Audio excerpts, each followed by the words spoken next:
Солунскиот револуционерен округ над Моро го опфаќа централниот дел од Јужна Македонија.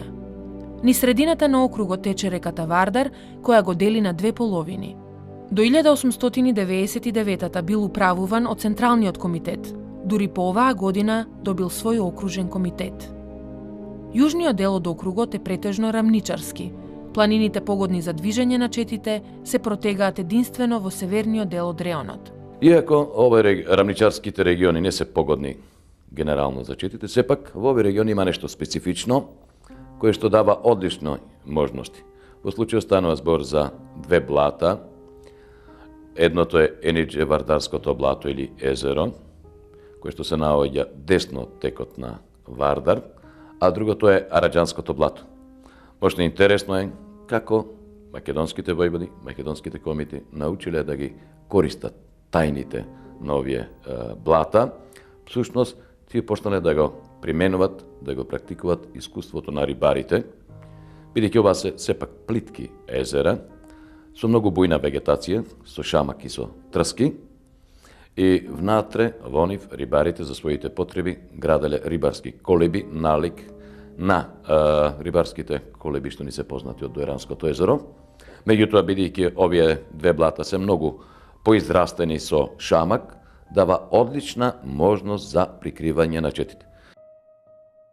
Карактеристично е што тука во блатото било засолнувани голем број ранети и болни, биле лекувани, им била давана помош, биле засолнувани оние илегалци кои што биле гонети и прогонувани, било да се тоа од османските војски или кои што биле прогонувани од страна на грчките андартски чети. И секако тука биле планирани акциите против грчките андарти, против османлиските власти, против легалните османлиски војски, но исто така биле планирани акции против муслиманските аги и бегови, чифликсајби, кои што исто во овој период по Илинденското востание ги засилиле своите злоупотреби и злосторства сред македонското христијанско население.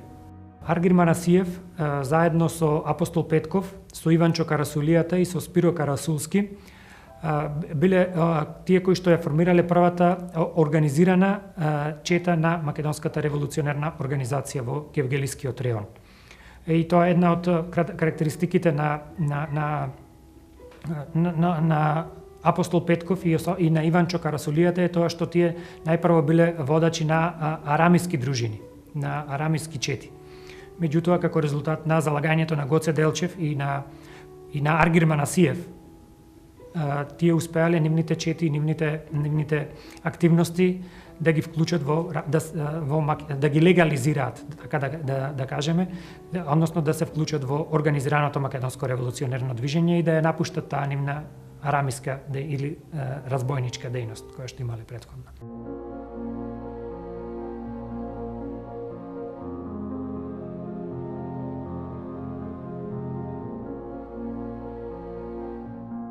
Апостол Петков е роден 1869 година во село Бојмица, денешно Аксиополи, во Република Грција, тогаш припаѓа кон Гевгелиската каза. Човекот повеќе детно семејство и семејство со ајдутска традиција. Двајцата негови браќа претходно биле ајдути. Затоа не случајно тој веќе на релативно млада возраст, некаде 20-21 години, се одметнува и станал првин ајдук, но по формирањето на Македонската револуционерна организација и по контактот со Дамјан Груев, тој е вклучен во првата чета на Македонската револуционерна организација во овој крај, заедно со Иван Карасулијата. Проблематично е низ литературата кој е вистинскиот водач на оваа чета. Некаде се спомнува дека бил Иван Карасулијата, на друго место се спомнува дека е Апостол Петков водач, или пак некаде се спомнува дека првиот водач е Карасулијата, а Апостол е неговиот заменик. Независно од тоа, тој е краток период додека функционира вака оваа чета и таа нема конкретен регион. Генерално се движи на просторот помеѓу Гевгелија, Дојран, Валандово и Енидже Вардарско. Тоа е поширокиот регион. За брзо време оваа чета нарастува на 12 души, па веќе следната година, 1898-та, таа е поделена на две чети, при што Иван Карасулијата станува самостоен војвода во Гевгелиско, а Апостол Петков оттогаш действува како самостоен војвода во Еничевардарскиот регион.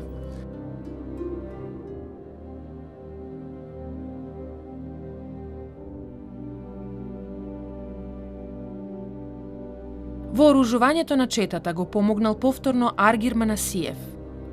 Четата се движела низ селата, каде ги ликвидирала насилниците кои го тероризирале населението. Народот за брзо време ги засакал новите војводи. Еден тип на револуционер кој што повеќе му дава белег тоа ајдовски карактер имал некој. Во движењето револуционерното движење во Македонија влегол уште пред формирањето на Македонската револуционерна организација, значи бил активен во борбите против османите, меѓутоа не на оној организацијски начин како што Моро, подоцна Тморо го поставила, значи со устав, со закони, со началства, туку по свое видување.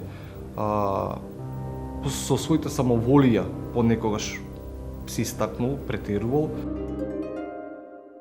1896 година бил осуден на неколку месеци затвор. Подоцна искача од затворот. Карасулијата ќе стане прв војвода на првата чета во Солунскиот револуционерен округ. Негов заменик ќе биде Апостол Петков.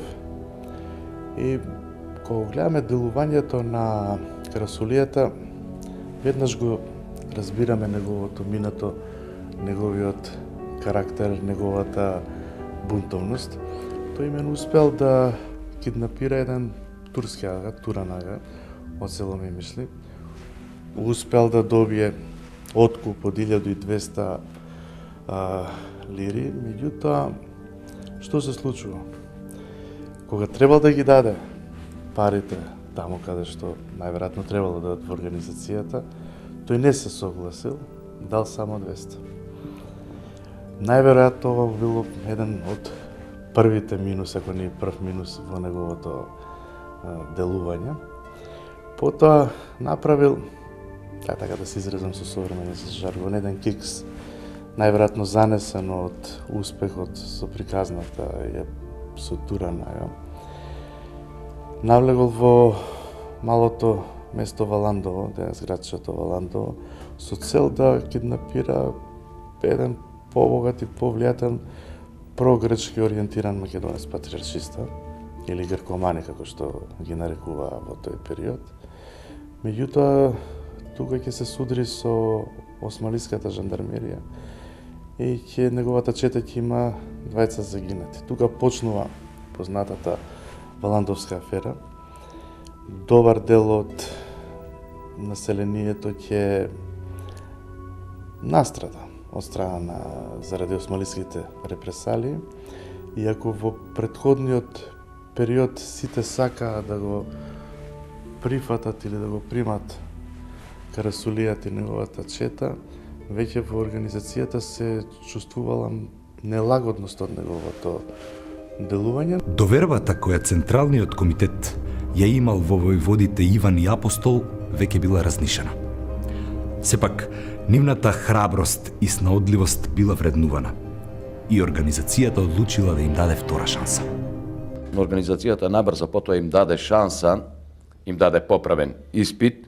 Двајцата беа задолжени да ликвидираат еден истакнат организатор и агитатор на грчката пропаганда во овој регион. Станува збор за Кивернидис, лекарот Кивернидис во Гевгелија, бидејќи луѓето од тој лекари, свештеници, учители, тие се главните носители пропагатори на другите надворешни идеи во Македонија. Па во таа смисла Иван Карасулијата и Апостол Петков ќе завршат успешно поставената задача. Меѓутоа, очигледно и двајцата не се опаметиле доволно, сметајќи дека готово се искупија, секој продолжува по свое.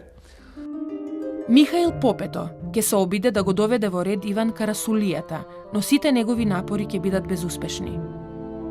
Конечно, организацијата во 1901 година го намамува Карасулијата да дојде во Софија, откаде што ќе биде спречен да делува за Тморо. Но од друга страна, ќе биде привлечен да делува за врховистите. самата организација му наложила на апостол Петков да го ликвидира Иванчо Карасулиски, меѓутоа Петков сметајќи дека Иванчо ќе биде и понатаму полезен на движењето, го оставил во живот, меѓутоа се покажало дека можеби е тоа грешка, не можеби, туку се покажало дека тоа сигурна грешка, бидејќи подоцна Иванчо застал на страната на врховистите и доаѓал во судир со многу чети од македонската организација. Че 1902 година има една голема активност на Врховниот македонски комитет да се предизвика едно востание во Македонија, ќе се случи тоа во Горна Џумаја. Карасулијата ќе се појави на терен со цел да агитира, меѓутоа токму неговиот заменик ќе одигра една можеби решавачка улога повторно да го врати во старото јато. Во 1902 година Карасулијата се вратил во Гевгелиско како врховистички војвода, агитирајќи за врховистичките идеи. За време на врховистичката иницијатива за востание во Македонија, апостол Петков и Павле Кониковски биле задолжени да ги прогонуваат врховистичките чети во поширокиот регион на Енидже-Вардарско, Воденско и Гевгелиско. Многу интересно ако се проследи документацијата од Централниот комитет, ќе видиме дека апостол Петков многу вешто избегнувал и се правдал на разни начини дека не може да се спротивстави на Карасулијата. Всушност, тоа е еден негов тактички обид да не се замери со својот стар познајник, но на друга страна и овој греф го искупил со една друга акција.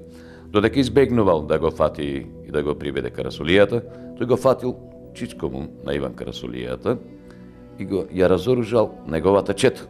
Со тоа практично ги порамнил сметките пред предпоставените и се искупил. Во исто време, тој има проблем уште со една трета личност во регионот, станува збор за Павле Кониковски, негов поранешен четник. Во случајот додека апостол Петков бил отсутен од регионот, Павле Кониковски се наметнал во овој крај како локален војвода, не многу познат, но на локално ниво е прилично експониран. И тој е човекот кој што прв всушност почнал да ги користи колибите во Енидже-Вардарското блато, а апостол само ја доусоврши неговата техника претходно. Пошто интересно е дека во еден драматичен период, кога имаме силно раздвижување на османските војски во овој регион заради врховистичкото предвижување, кога го имаме Карасулијата, кој што се обидува да агитира во полза на Врховниот комитет, и време кога низ овој регион, особено во Воденскиот регион, големи последици предизвика полковник Јанков, кој што во функција на врховистичкото движење помина низ овој крај и се упати кон Костурско. Во таа смисла тој оставил повеќе чети во региона да действува тука. Во една таква сложена ситуација, апостол Петков всушност и самиот потрошил многу време во ривалството, плашејќи се дека ако замине на друго место тамо кај што го испраќа Централниот комитет да действува, дека Павле Кониковски ќе се наметне и ќе му го земе приматот во регионот. Интересно е тоа што на крајот ова приказна сета изгледа ќе се заврши во прилог исклучиво на апостол Петков, бидејќи веќе во ноември, на еден можда чуден начин, наводно Павле Кониковски по кратко боледување починал во Енидже-Вардарското блато, но има многу сомненија дека тој е оттроен од апостол Петков и на тој начин се ослободил од еден од ривалите во регионот. Откако си го осигурал за себе местото како единствен авторитет во Енидже-Вардарско, апостол Петков се истакнува како еден од првите војводи кои што влегуваат во отворена битка со османлиите уште пред Илинденското востание.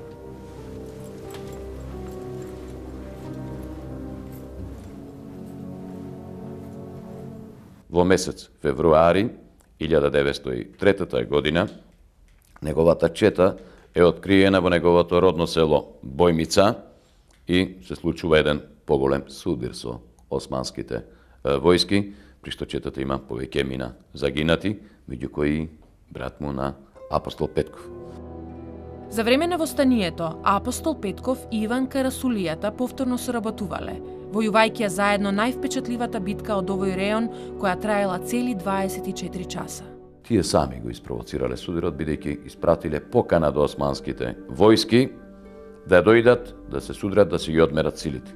Меѓутоа, двајцата војводи, иако неуки, испаднале поголеми стратези од османските школувани офицери, бидејќи ги навлекле да влезат во еден простор, четите на Карасулијата и на Апостол ги пропуштиле како во клешта, а потоа одстрана ја започнуваат битката и таа трае цел ден до досна во ноќ.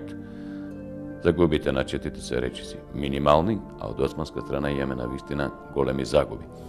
По востанието, Иван Карасулски делувал се до 1905 година, кога загинал во судир со Бажибозукот. Но Апостол Петков продолжил да делува во Енидже-Вардарскиот регион, истакнувајќи се како легенда и здобивајќи се со надимакот Енидже-Вардарско сонце. Вистински пресврат во четничкото движење. Во Солунскиот револуционерен округ настанува во 1898 година. Тоа е време кога по барање на Гоце Делчев во овој регион е испратен Михаил Апостолов Попето. Тоа е една многу интересна личност кој што е роден во Бугарија, меѓутоа потекнува од македонско емигрантско семејство. Едуциран, пристојно воено, бидејќи бил подофицер во бугарската армија, и тој уште во претходната година, 1897 година, учествува во неколку акции во Македонија заедно со Гоце Делчев и Никола Петров Русински и се покажал не само како добар воин и стратег, туку и како човек кој што ги разбира начелата на македонската револуционерна борба и уште повеќе од тоа, не само што ги разбира, туку знае да ги пренесе и да ги имплементира одлуките на македонската организација помеѓу населението. За разлика од другите неуки војводи, тоа е многу значајна промена, квалитативна промена, бидејќи тој секаде кај што престојува не се грижи само за да преживее четата, туку помеѓу селаните ја проповеда ослободителната идеја, се држат предавања, се организираат разни средби со нив, им се објаснува што е целта, како треба да се организираат селаните и како треба да действуват. Поведението на Михаил Апостолов станало пример за сите. Тој не само што имал улога на војвода, туку неговата чета прераснала во подвижна четничка школа, каде се обучувале многу четници и идни војводи на организацијата. Низ неговата школа поминале војводите Христо Чернопеев, Михаил Герджиков, Никола Дечев, Петар Јуруков, Петар Самарджиев, Атанас Бабата, Атанас Кјосето, Гоце Китан, Трајко Ѓотов, Аргир Манасиев и други. Гледано од тој аспект, Михаил Апостолов Попето е човекот кој што ја одиграл примарната улога и треба да биде на врвот на пирамидата која се зборува за Четничкиот институт воопшто во Солунскиот револуционерен округ. Меѓутоа, за жал, неговата активност е прекината во 1902 година поради неговото убиство, кое што под прилично сомнителни околности.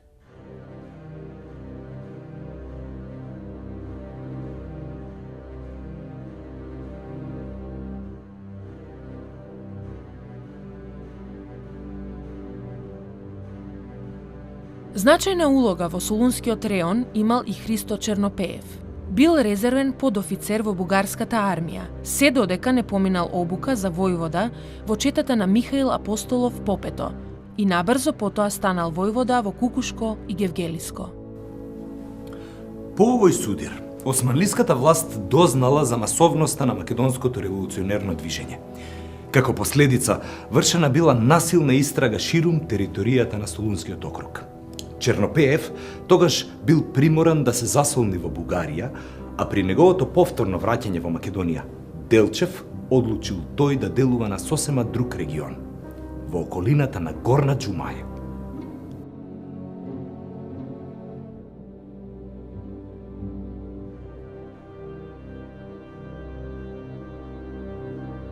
Исто така еден од македонските револуционери, македонските револуционерни дејци од Гевгелискиот регион, кој што се школувал во францускиот колеж во Солун, а потоа, како и повеќето македонски дејци, се оддал на учителска дејност. Бил учител во повеќе делови на Македонија. Во македонското револуционерно движење бил вклучен лично од Гоце Делчев. И во текот на 1897-1898 година се наоѓа како еден од главните раководители на македонското револуционерно движење во Гевгелискиот район. Во 1901 година Аргир станал нелегален и влегол во четата на Михаил Попето, каде бил секретар на четата. Истата година заминал за Бугарија за да се вооружи и при обидот за влез во Македонија во март наредната година, Аргир Манасиевски и Апостол Петков биле попречени и задржани од бугарските погранични власти. Веднаш по излегувањето од неколкудневниот притвор, Аргир Манасиев влегол во Македонија со чета од 12 души. Аргир Манасиев практично е оној интелектуален покровител на сите други чети што действуваат во централниот дел на Солунскиот револуционерен округ и тој е практично координатор на активноста на сите чети и човек кој што има главната улога во сите иницијативи за да се спречи или да се парализира враковистичкото движење, не само нешто се обидуваше да го направи Иван Карасулијата, туку она што се обидуваше да го прави и Иван Петровски. Потоа, уште поопасно, беше она што се обидуваше да го направи полковник Јанков, кој што тука помина со навистина голема чета, со некаде 60 на 70 на луѓе, и известно време се задржал во Мегленскиот и Воденскиот регион, дури каде што испровоцирал едно условно, да кажеме, востание, така наречено Тушинско востание. По случајот не станува збор за никакво востание, но тој со своето однесување, со ликвидацијата на неколку турци, ги предизвикал селаните да се одметнат и да побегнат во планина, а сето тоа требало да го санира Аргир Манасиев. Заедно со Сава Михајлов одлучиле акцентот на делувањата за време на Илинденското востание да биде ставен на терористички акции по должината на железничката линија Солун-Скопје и повремени судири со османлиските воени единици. На 10 август 1903 година Аргир Манасиев и Сава Михајлов го разнале во воздух мостот на железничката линија во непосредна близина на Гевгелија. Тоа е диверзантска акција која што како дел од Илинденското востание, во оние делови во Македонија каде Илинденското востание не било масовно, се преминало на такви диверзии, на напади на важни објекти кои што беа особено на сообраќајници на железници. Така да железницата Скопје-Солун, како една од најзначајната железница која што ја поврзува Македонија практично и најзначајните македонски градови, била една од главните мети на напади на востаниците и на револуционерите. Се прекинува начинот за комуникација помеѓу нив, но уште позначено е тоа што со рушење на мостовите и пругите всушност се спречува брзото префрлање на османски воени единици од еден во друг регион на земјата, а индиректно тоа пак значи поддршка за востаничките сили во Битолскиот револуционерен округ. Значи во таа смисла Аргир Манасиев и Сава Михајлов одигра значајна улога. Правиот таков голем успех го имаат постигнато во непосредна близина на градот Гевгелија, каде што е срушен железничкиот мост, меѓутоа се разнесени и неколку метри од железничката пруга.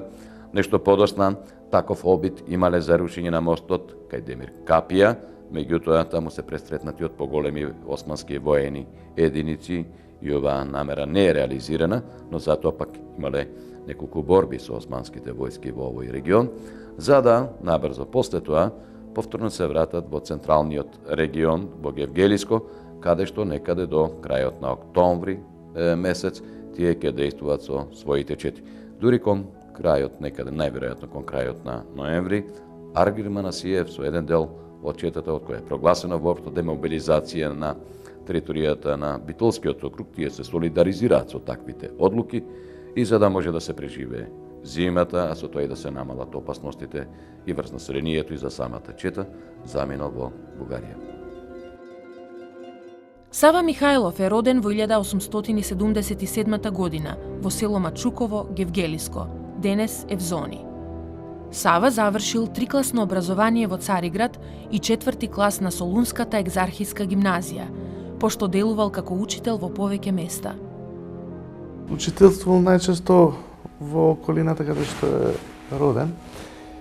Подоцна ќе биде пратен во Горна Џумаја, денешен Благоевград во Пиринска Македонија, во Република Бугарија. Таму ќе го прави тоа што го правил и на другите места, меѓутоа што ќе се случи? Тука ќе биде открени, ќе мора да се повлече од јавноста, значи да оди во илегала и ќе биде во оние борбени групи, во оние чети со Јане Сандански, со Чернопеев. Ќе има видна улога во онаа позната афера. Освен ангажирањето околу киднапирањето на Елена Стон, Сава Михајлов е вклучен и во борбата против врховизмот на Горноџумајскиот регион. Во почетокот на 1903 година, тој тргнал со голема чета за Гевгелиско, носејќи со себе неколку товари експлозивни средства со цел да минираат железнички пруги. Во тој период влегол во неколку поголеми судири со османлиската војска. Османлиските сили веќе биле распоредени на сите позначени места, стратегиски места, комуникацијски места во Македонија. Можем слободно да кажеме дека самото рушење на железничкиот мост кај Гевгелија е успех за македонските бунтовници.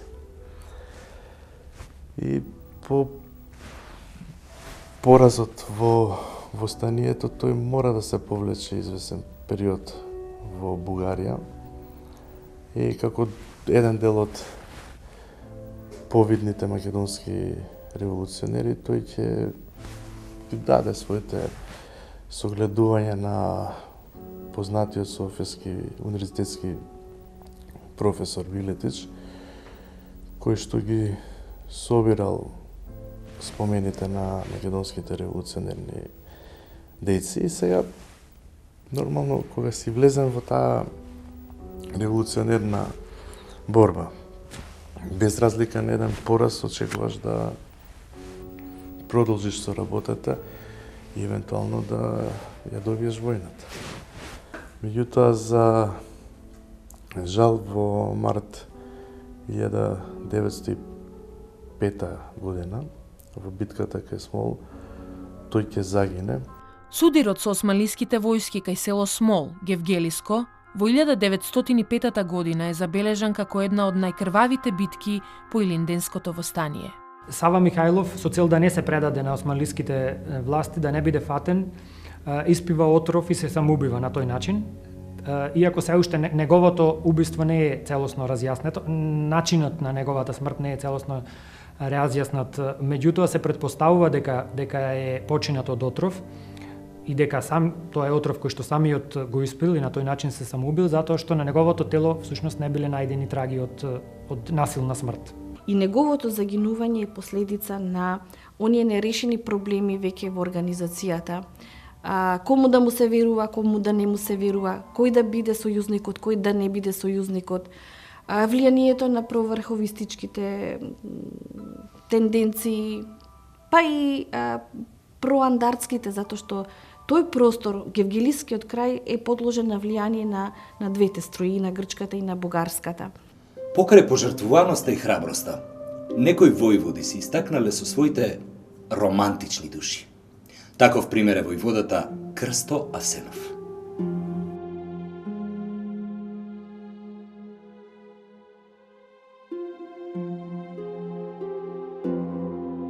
Крсто Асенов е уште една личност кој дал свој и единствен белег на револуционерното движење во Солунскиот револуционерен округ.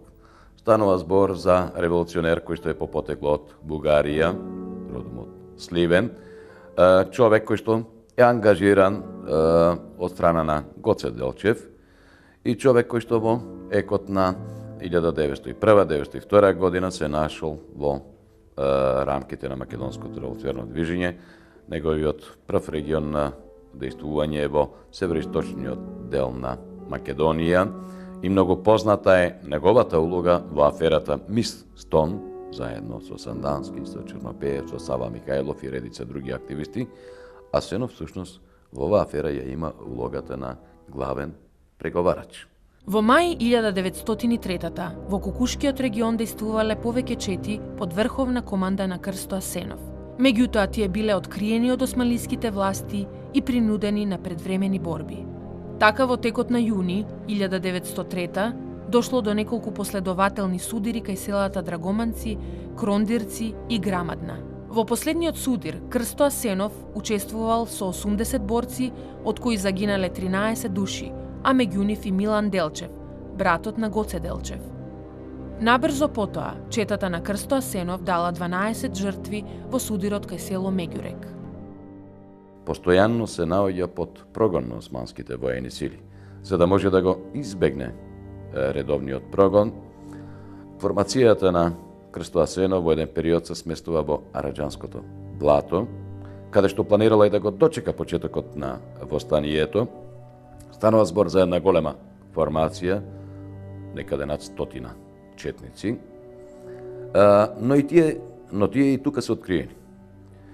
За да го избегнат прогонот и бомбардирањето, за което се подготвувале османските власти, Крсто Асенов е принуден да го напушти блатото и воопшто да премине од другата страна на реката Вардар, всушност да влезе во Ениче-Вардарскиот регион, во регионот на Апостол Петков.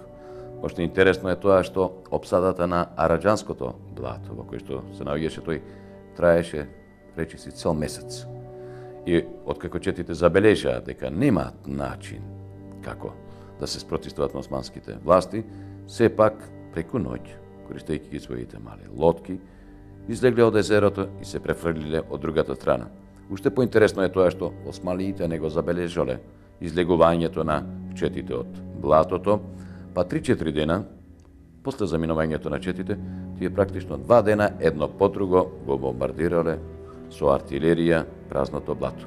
Здружените чети под водство на Крсто Асенов се извлекле од блатото и преминале во Ениче-Вардарско, при што веднаш се судриле со османлиските војски, кај село Постол, во непосредна близина на древната македонска престолнина Пела. Веднаш по битката, тие се засолниле во падините на Пајак планина, од каде што се припремале за почеток на востанието. Може интересно и тоа што војводата е малку повеќе романтичен отколку што може би требало, или барем според сваќањата на другите изгледало малку повеќе дека е романтичен. Во моментот, значи спроти отпуштувањето на востанието. Тоа е, значи, вечерта на Илинден, бидејќи востанието не започнува спроти Илинден, како што сите мислиме, туку вечерта на Илинден, 2 спроти 3 август, при осветувањето на знамењата на кукушките и Ениче-Вардарската чета во црквата во село Корнишер, Асенов ја обелоденил пред сите својата намера и посакал тој момент да го официализира и со нешто друго, односно да ја озваничи својата врска. Значи, да се поклопи чинот на осветувањето на знамењата со венчање со неговата дотогашна девојка. И токму тука лежи причината за неговото убиство. Најпрвин настанало расправија помеѓу некои од четниците, односно оние локални војводи, кои што претендирале на кукушкиот војводски трон, кој да биде кум на венчавката. Откако се надминал тој проблем, незадоволните всушност иницирале, така да кажеме условно, мала побуна помеѓу востаниците, поттикнувајќи ги на едно негативно расположение кон војводата со зборовите: ние востание ќе правиме, а војводата ќе се жени. Заради тоа, незадоволство помеѓу востаниците, Крсто Асенов пообарал и од нив, доколку сметат дека тој е виновен заради тоа што се венчал, тогаш да му кажат и да го напушти регионот или да го убијат, да го изведат пред револуционерен суд, но доколку сметаат дека тие погрешили, нека го повикат и тој ќе се врати повторно назад кај четите. Бидејќи за да се избегне расправата, претходно тој се одвоил со Ана Малешевска и уште 1-2 курири, се издвоил од нив настрана, нешто подалеко од четите. Меѓутоа, никој не можел да ја претпостави вистинската позадина на целата приказна. Во меѓувреме четите се собрали и одлучиле да го повикат Асенов да се врати кај четата, но наместо тоа, курирот кој што отишол по него, уште со еден придружник, всушност го убил Крсто Асенов на спиење.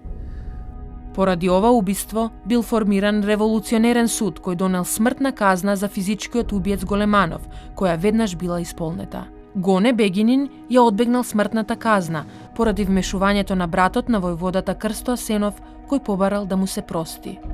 По убиството на војводата Асенов, стабилноста на организацијата во Солунскиот округ била разнишена. Сепак, по Илинденското востание, тука се истекнуваат едни од најславните војводи и организатори на македонската револуционерна борба. Знаете, историјата на Македонија или на македонскиот народ ја чинат едноставните судбини, простите судбини на луѓето од самиот терен. Има еден војвода друг, војводата Русински, кој што вели сите тие потекнуваа од народните низини. Така што и Сава Михајлов и Леонид Јанков потекнуваа од народните низини. Овдека само за на крај би спомнала дека нивниот пример не е ниту недостижен, ниту пак не остварлив. Сите можеме на некој начин да бидеме и како Леонид, и како Сава, и како Апостол, па и низа други борци кои во овој момент не можеме да ги споменеме, меѓутоа само треба да се следи нивниот пример. Во моментов не кажав ништо ново, туку на некој начин само се обидов да ја парафразирам беседата на Ѓорче Петров во однос на Гоце Делчев. Така што и овој војвода и тие војводи само даваа пример што треба да представува револуцијата. Или Гоце Делчев има една прекрасна реченица каде што вели револуцијата во свеста на народот, тоа е вистинскиот благослов кој што треба да го доживееме во еден период и во едно време.